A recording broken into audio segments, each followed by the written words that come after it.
예레미야 1장 4절에서 10절 말씀을 가지고 하나님의 부르심이라는 제목으로 함께 은혜를 나누고자 합니다. 하나님께서 이 세상을 창조하시고 또 이 세상의 많은 사람들을 기억하시고 그들의 자녀로 부르셨다는 것입니다.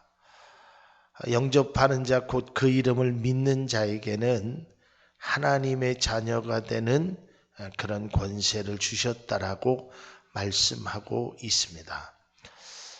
우리가 이 부르심에 관한 이 소명에 관한 것을 우리가 때로는 잊어버리고 살 때가 많이 있다는 것입니다. 예수 그리스도를 오래 믿었고 우리가 예수 그리스도를 통해서 많은 은혜를 받고 때로는 예배를 드리며 찬양을 드리며 감사를 드리면서 살아가고 있지만 때로는 주께서 나를 부르셨다라는, 주께서 나를 사랑하셨다는, 주께서 나를 창조하셨다는 그러한 소명감이 시간이 지나면 때로는 희색되어지고 시간이 지남으로 변색되어지고 변질되어지고 때로는 왜곡된 모습으로 살아가는 그리스도인들도 많이 있다는 것입니다.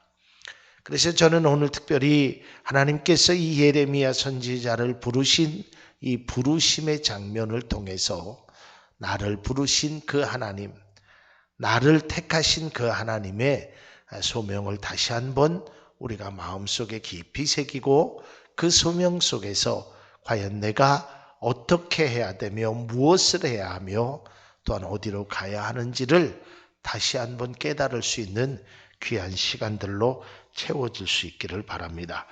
바울은 디모데에게 보낸 편지에서 이렇게 말하고 있습니다. 디모데전서 1장 12절에 보면 그리스도 예수 우리 주께 내가 감사함은 나를 충성되이 여겨 내게 직분을 맡기십니다.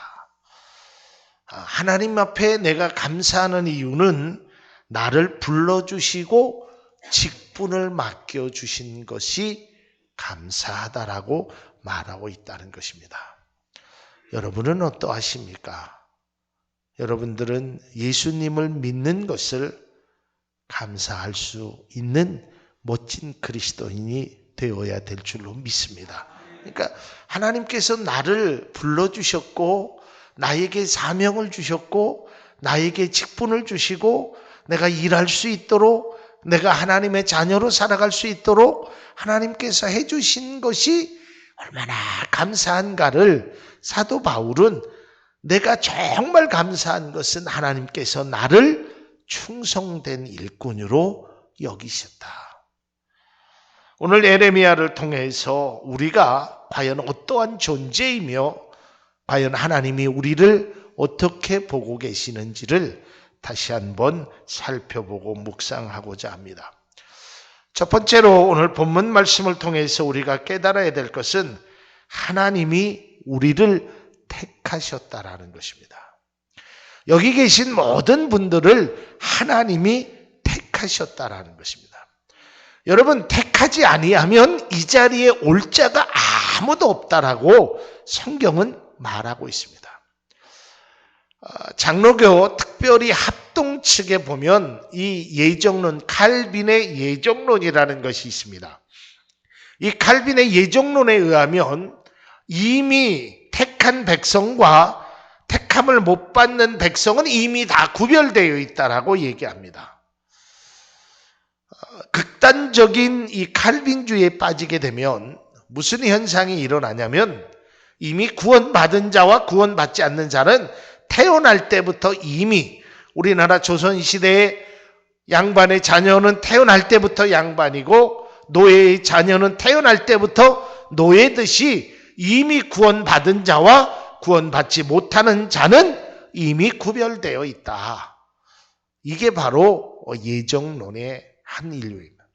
그러나 오늘날에는 그러한 예정론이 조금은 이렇게 우리가 극단적으로 나아가다 보면 그렇다면 우리가 전도할 필요도 없고 그렇다면 예수를 아무리 증거하여도 구원받지 못하는 사람이 있다라고 해서 요즘은 조금 그러한 구원관들이 이 칼빈 쪽에서 약간은 좀 달라지고 있는 추세가 있습니다.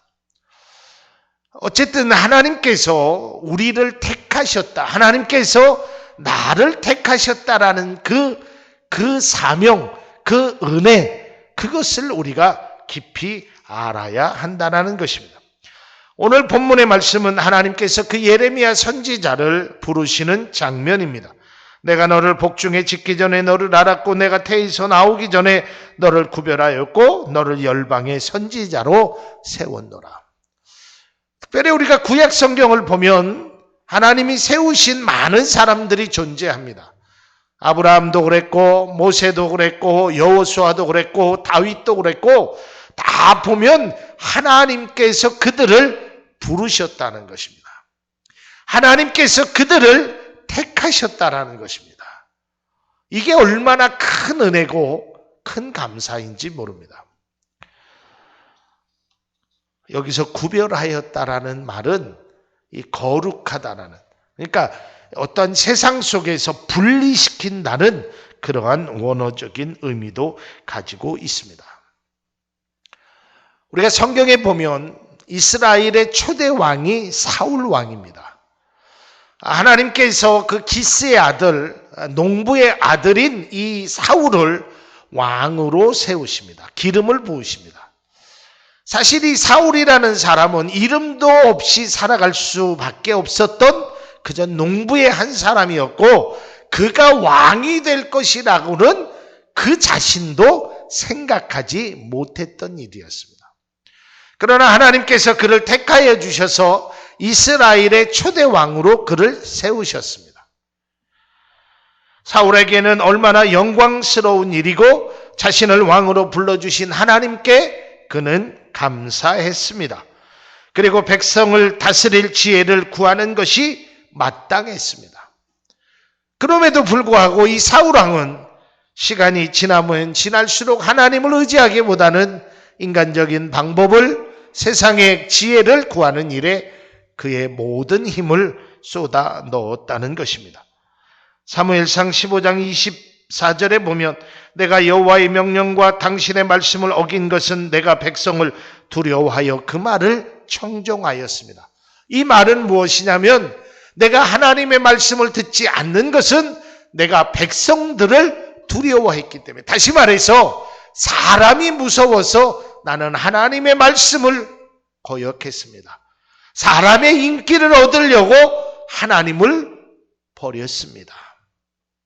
반대로 베드로는 그가 복음을 증거하였을 때 유대의 관원들이 찾아와서 그를 협박하고 그를 죽이려고 했습니다. 그리고 다시는 하나님의 말씀을 증거하지 말라고 했습니다. 이때 그 베드로가 이렇게 얘기합니다. 너희들이 한번 생각해보라. 내가 너희들의 말을 듣는 것이 옳은지 하나님의 말씀을 듣는 것이 옳은지 나는 하나님의 말씀대로 살겠다라고 그는 단호하게 이야기했다는 것입니다. 왜 사울이 이렇게 변했을까요?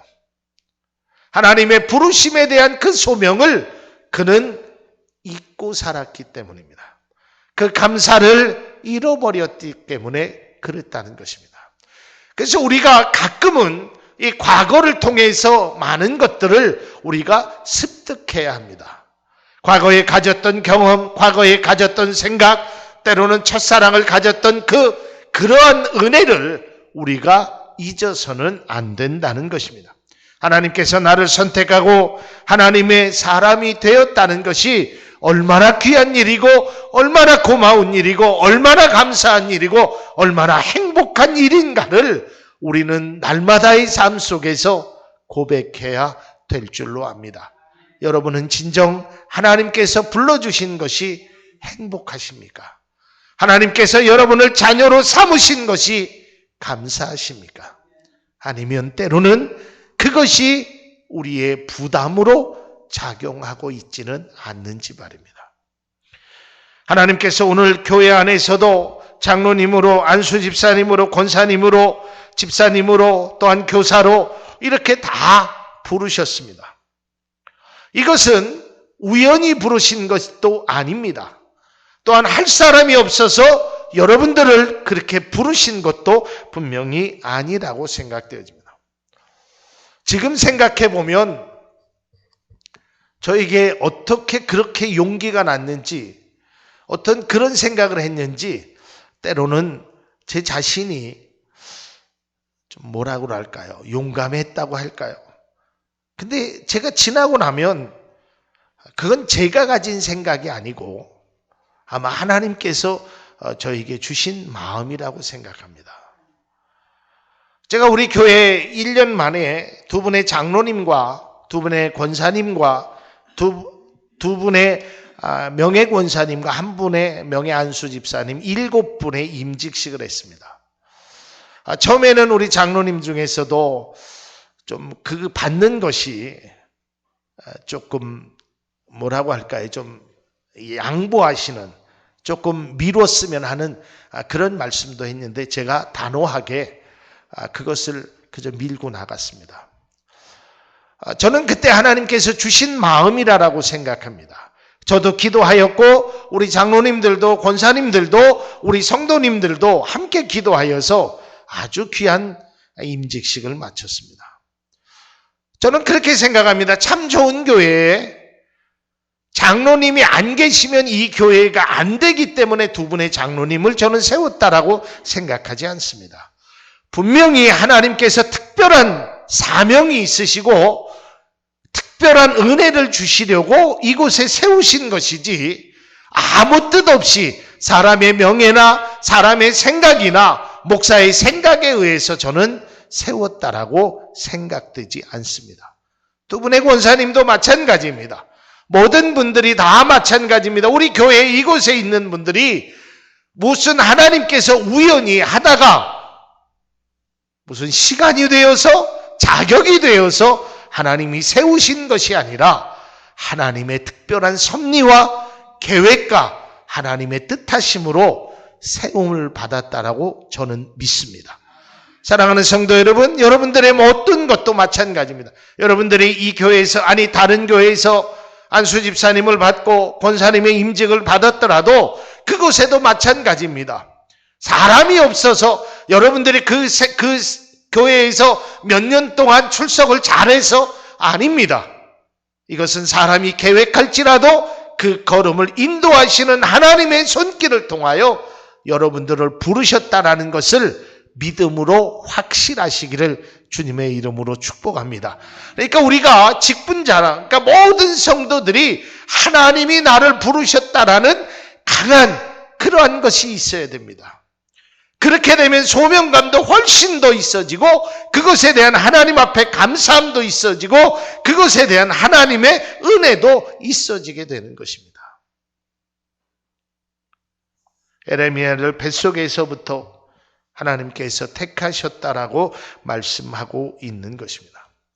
그래서 두 번째 우리가 본문의 말씀을 통하여 생각해야 될 것은 하나님이 나를 부르신 그 사명의 무엇인지를 우리는 잘 알아야 한다는 것입니다. 오늘 성경 말씀에 보면 이렇게 기록되어 있습니다. 내가 너를 모태에 짓기 전에 너를 알았고 내가 배에서 나오기 전에 너를 성별하였고 너를 여러 나라의 선지자로 세웠노라라고 말하고 있습니다. 그러니까 에레미야에게는 선지자로 세우심을 받은 그 사명을 에레미야에게 말씀하고 있다는 것입니다. 여러분, 우리가 이 사명을 나에게 주신 그 사명을 아는 것과 그것을 깨닫지 못하는 것과는 너무나 큰 차이가 있습니다. 우리가 교회를 향해서 하나님을 향해서 어떠한 일을 향해서 내가 무엇을 해야 되는지 어떻게 해야 되는지 어느 곳에 있어야 되는지를 내가 아는 것과 그렇지 못한 것은 굉장히 큰 차이가 있다라는 것입니다. 신앙이 무엇이냐? 저는 신앙은 이렇게 생각되어집니다. 있어야 할 곳에 있는 것이 신앙이다. 여러분이 있어야 할 곳에 여러분들의 모습이, 여러분의 마음이, 여러분의 생각이 머물러 있어야 될 줄로 믿습니다. 있어야 할 곳이, 여러분이 있어야 할 곳이 있습니다. 여러분, 주부는요, 가정을 지켜야 됩니다. 물론 요즘 다 직장 생활하지만 그래도 어머니는 가정을 지켜야 되는 거예요. 그게 어머니가 있어야 할 것입니다.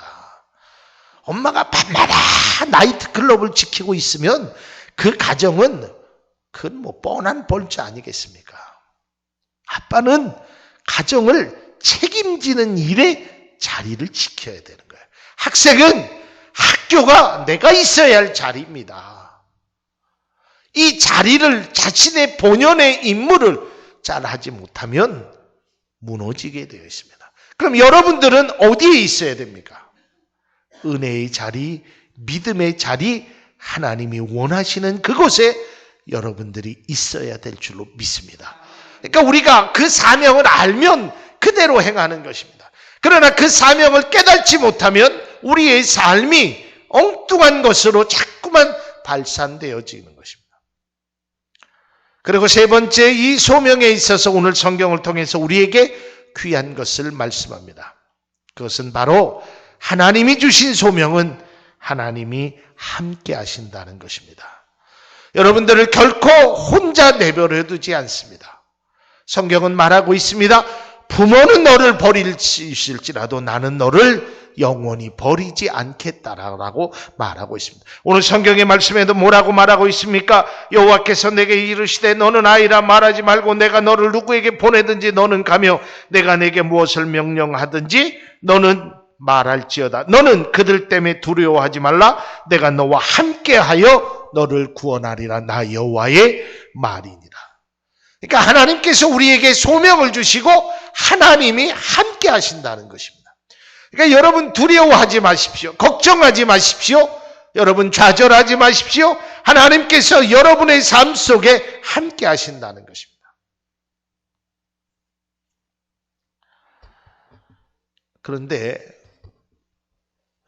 보면 보통 제가 엊그저께도 어떤 분하고 통화할 때 그분이 그래요.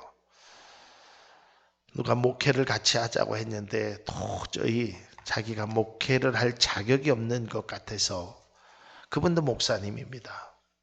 그래서 제가 그런 얘기를 했어요. 자격이 있는 사람이 어디 있겠습니까? 저도 자격이 없는 사람이고 다 자격이 없는 사람입니다. 자, 그런데 이 교회에서 이제 직분을 세우지 않습니까? 그러면 사실은 이 교회의 사명을 감당한다라는 것이 쉬운 일은 아닙니다. 뭐 이게 무슨 물질적인 부를 얻는 것도 아니고요. 개인의 무슨 명성이 올라가는 것도 아니고 또 무슨 개인적인 이득이 되는 것도 아니고 그런 것이 있어도 할까 말까 한데 오히려 희생과 고난이 따르는 일이 많이 있기 때문에 꺼리기도 합니다. 그러나 우리가 그 꺼렸을 때 잘 생각하십시오. 그것을 꺼릴 때, 그것을 사양할 때 정말 하나님의 나에 대한, 하나님의 부르심에 대한 정말 두려움, 나의 부족함, 어떤 가슴속 깊은 곳에서 그러한 것보다는 때로는 오늘날 사람들이 귀찮기도 하고 또 애가 하는 일에 방해가 되는 그러한 생각을 하고 있는 분들이 많이 있다고 합니다. 이게 오늘날 교회의 안타까운 일들입니다. 사랑하는 성도 여러분, 여러분 할 수 있다 없다의 판단은 여러분의 몫이 아님을 기억할 수 있기를 바랍니다. 여러분들이 나는 집사가 될 수 없어요. 나는 나 같은 사람이 권사가요? 안 돼요. 여러분 그렇게 생각하지 마세요. 여러분이 판단하는 것이 아니라 하나님이 판단하게, 하나님의 판단에 맡길 수 있기를 바랍니다. 여러분 요즘요 젊은 아이들이 사실은 군대 가기 싫어하잖아요. 뭐 군대 가기 좋아하는 사람이 어디 있겠습니까? 근데 군대 가기 싫어해서 이 신체 검사 같은 걸 받아보면 저 무릎도 아프거든요. 저 눈도 아프거든요. 여기 관절도 있거든요. 근데 판단은요, 자기가 하는 게 아니에요. 누가 해요? 군의관이 하는 겁니다. 여러분, 영적으로도 마찬가지예요. 제가 결론적으로도 말씀드리겠지만 아마 여기서 부족하다면 저를 비롯해서 다 부족하지 않겠습니까? 다니엘서에 나타난 것처럼 우리를 저울추에 이렇게 추를 달아보면 우리 얼마나 부족하겠어요. 저는 하나님께서 정말 기적같이 신학교에 입학시키시고 기적같이 7년 동안 공부를 시켰는데도 돌고 돌다가 신학교 졸업한 지 건 20년이 다 돼서 목회라는 걸 하지 않았습니까? 하나님 앞에 얼마나 부끄러워요. 그리고 목회를 제 스스로도 보면 잘하는 것 같지도 않고 하나님 보시면 참 창피한 것 같아요. 저도 부족한 사람이에요. 그러나 여러분, 내가 그냥 부족하다라고 느껴야지 하나님이 저는 부족하기 때문에 할 수 없습니다. 이거는 내가 해서는 안 될 것이라는 거예요. 이 판단은 하나님께 맡기는 것입니다. 그리고 내가 부족한 걸 알면 그 부족한 걸 채우려고 열심히 최선을 다하는 게 우리가 해야 될 몫인 것이지, 부족하니까 안 하겠다, 못하니까 손을 떼겠다, 이것은 부르심의 소명에 합당한 삶이 아니라는 것입니다. 여러분, 직분을 이야기하는 것이 아닙니다. 여러분의 모든 삶의 모든 기준의 교회의 사명도 그렇고 여러분의 사명의 어떤 것도 마찬가지입니다. 여러분, 우리가 다 부족한 사람입니다. 하나님의 도움이 필요한 사람입니다. 우리가 누구 한 사람도 나는 자격이 완벽하다라고 이야기할 수 있는 사람은 그 누구도 없을 것입니다. 여러분, 부족함에도 불구하고 불러주신 하나님의 은혜에 다시 한번 감사할 수 있기를 바랍니다. 그리고 그 하나님의 은혜에 내가 정말 할 수 있는 최선의 것을 주님 앞에 드리면 되는 것입니다. 여러분, 교회에 자꾸 오해하는 것 중에 하나가 직분의 서열화가 되어 있어요. 우리 교회는 절대로 그런 일이 없지만 직분의 서열화가 되면 교회에 처음 다니면 평신도고 한 3년 다니면 집사가 되고 한 5년 다니면 10년 다니면 안수집사가 되고 한 15년 다니면 장로님이 되고, 이런 것이 결코 아니라는 것입니다. 무슨 회사에 진급하듯이 대리 달다가 조금 지나면 과장 달고 과장 달다가 부장 달고, 이런 것이 교회의 직분이 아닙니다. 교회의 사명은 그런 것이 직분으로 하는 것이 아니라 교회의 사명은 사랑과 은혜로 하는 것입니다. 사랑하는 성도 여러분, 우리 모두는 다 각자에게 맡겨진 일들이 있습니다. 목사는 목사에게, 장로님은 장로님들에게, 권사님은 권사님들에게, 집사님은 집사님들에게 맡겨진 사명이 있습니다. 우리는 그것을 최선을 다하면 되는 것입니다. 빨간색은 빨간색으로, 노란색은 노란색으로, 파란색은 파란색으로 자신의 색깔을 드러내면 되는 것입니다. 그게 나에게 주신 하나님의 사명이고 그게 하나님의 뜻이라는 것입니다. 우리는 그래서 이 소명자로서 마지막으로 꼭 깨달아야 될 것은 하나님의 그 부르심에 우리는 순종해야 될 줄로 믿습니다. 사랑하는 성도 여러분, 제가 또 앞서도 말씀드렸지만 우연히 이 청주 참 좋은 교회 여러분들을 부르시지 않았다는 것을 꼭 믿을 수 있기를 바랍니다. 그저 우연히 부른 게 아니에요. 그리고 사람과의 생각 속에서 무슨 이 관계 속에서 그런 것이 결코 아닙니다. 이것은 특별한 하나님의 섭리와 은혜가 있음을 우리는 그 속에서 깨달아야 하는 것입니다. 이 교회를 세우신 것도 하나님이시오, 이곳에 이전하게 하신 것도 하나님이시요, 이곳에 성도님들과 함께 예배를 드리게 하신 것도 하나님이시요, 지금까지 3년 6개월 동안 함께 하신 것도 하나님의 계획하심과 섭리가 저는 분명히 있다고 믿습니다. 여러분을 각자에 향하신 하나님의 소명을 다시 한번 깨달을 수 있기를 바랍니다. 나를 필요로 하신 하나님, 나를 사용하시기 원해서 나를 부르신 그 하나님, 그 하나님의 사랑에 다시 한번 우리가 순종하는 마음으로 살아갈 수 있기를 바랍니다. 너는 두려워하지 말아라. 내가 너와 함께 함이니라. 너를 구원하리라. 나 여호와의 말이니라. 이게 하나님이 우리에게 주신 말씀입니다. 사랑하는 성도 여러분, 여기 계신 모든 분들을 누가 부르셨습니까? 누가 여러분들을 세우셨습니까? 사람이 아니라 여러분들보다 여러분을 더 잘 알고 여러분을 누구보다도 사랑하시는 하나님이 세웠다는 사실을 반드시 기억할 수 있기를 바랍니다. 여기 두 분의 장로님과 우리 5분의 권사님과 집사님과 두 분의 안수 집사님과 집사님 모든 분들을 하나님이 세우셨습니다. 하나님이 여러분들을 각자 지명하여 불러서 내가 너를 보배롭고 존귀하게 여긴다라고 말씀하셨다는 것입니다. 사랑하는 성도 여러분, 하나님께서 여러분들을 향한 계획이 반드시 있을 것입니다.